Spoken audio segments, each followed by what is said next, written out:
there are a few things I want to add to the points we have been considering. They may help to make some of the ideas on which we must base our actions more real. I am looking for ideas that are less abstract than the vast majority of ideas by which people allow themselves to be governed today. We really need such concrete ideas, for they are the only ones that enter into the realm of feeling for human beings, and therefore into real life. They are the only ideas to fire the human will and human actions.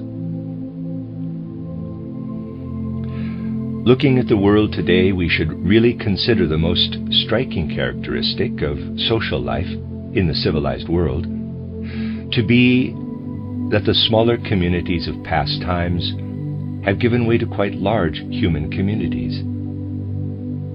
We need not go far back in human evolution to find that social communities extended only over limited territories. The civic communities of towns formed a relative whole, and fundamentally speaking, it is only now in quite recent times that large empires have arisen, that the empire of English-speaking peoples has come about. I have characterized this a number of times. None of us should have any illusions concerning the consequences, particularly in Central Europe.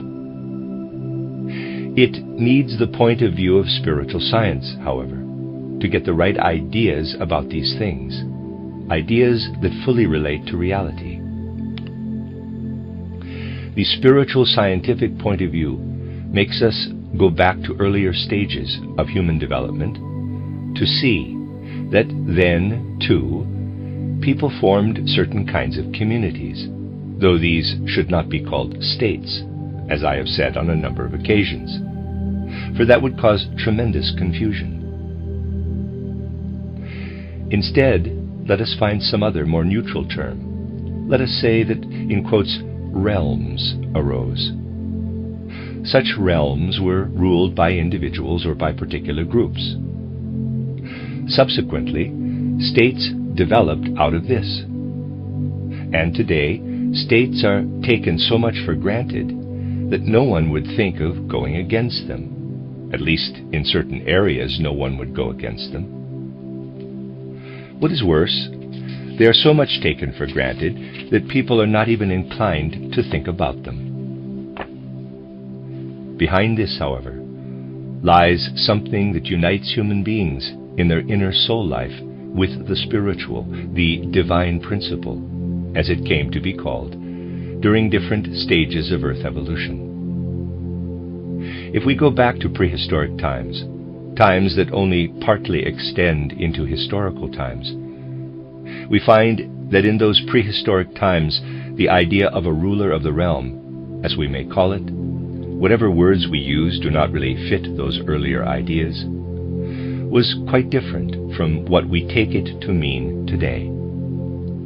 The idea of the ruler of an earthly realm came very close to what people knew to be their idea of a god.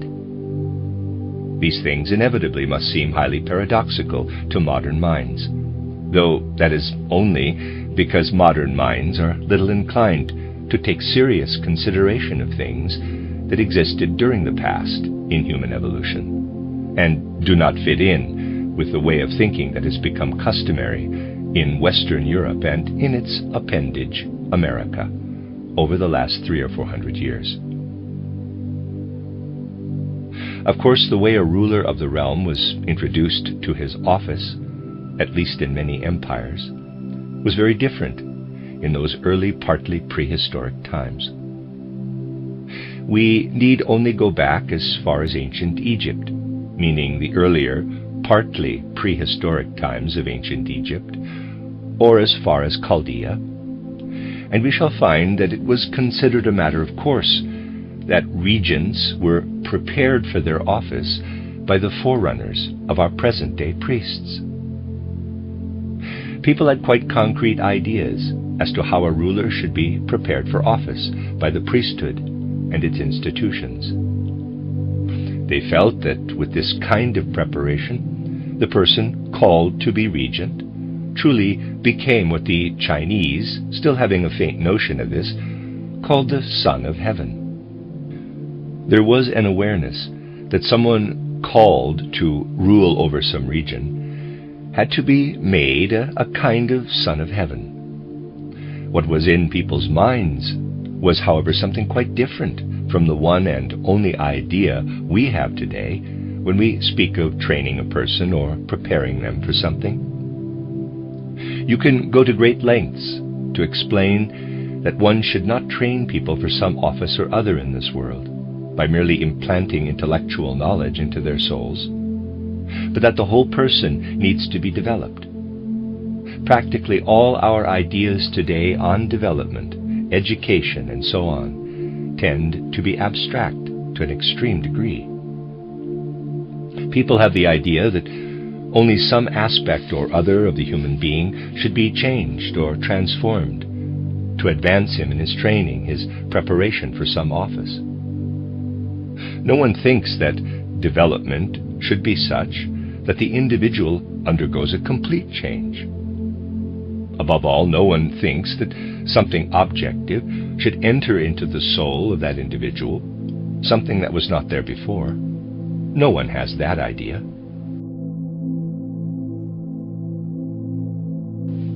For us, the gods no longer descend to sit on physical thrones. We must acquire the spiritual faculties that enable us to ascend in our vision to the thrones where gods are to be found, who can only be alive to us in the Spirit. We must learn to fill the abstract formulas we use with spiritual contents of our own experience. We must become able to face truths that are deeply disturbing to those who grasp them rightly. We must become able to see things as they are. Sometimes we fail to do so for periods extending over decades. We shall not develop the right enthusiasm for such things, however, unless we fertilize our inner life by considering the great events of world history, seeing them in the right light, not that fabricated tale written in our handbooks and taught in our schools today, but the true history of the world that can be found by looking at things in the light of the Spirit.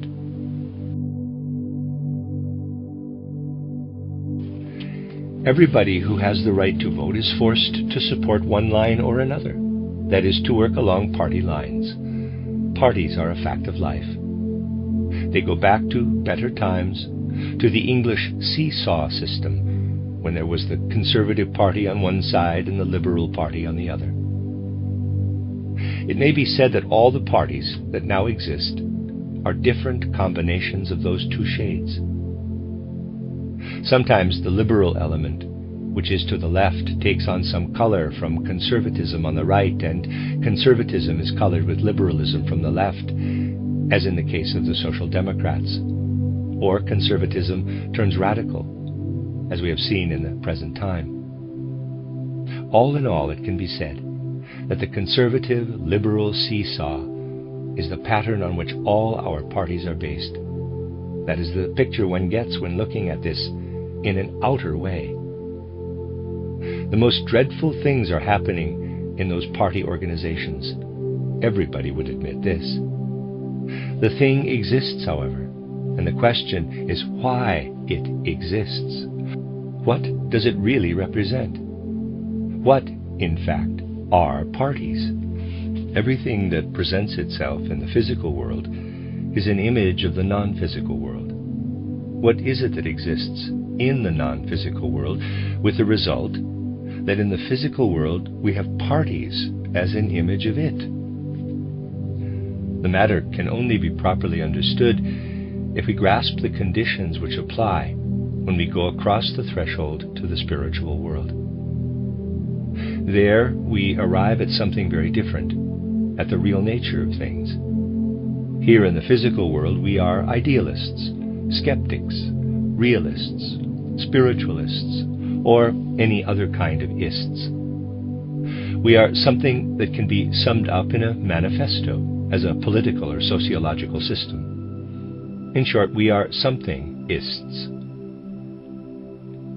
We base ourselves on an abstract notion, for parties always base themselves on manifestos, systems, and the like, that is, on abstract notions.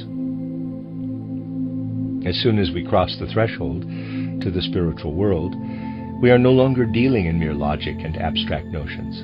We are dealing with realities.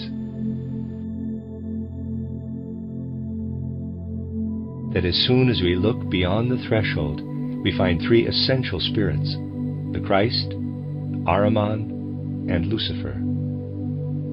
It is, of course, possible to prepare oneself carefully to gain comprehension of the spiritual world, and then to say, I choose Christ's party, or Ahriman's, or Lucifer's party. It is, however, also possible to obscure the issue, being badly prepared, and choose Ahriman but call him Christ. We follow a spiritual entity, however. Everything is of the essence beyond the threshold. We are always dealing with realities there, not with anything by way of a program or system.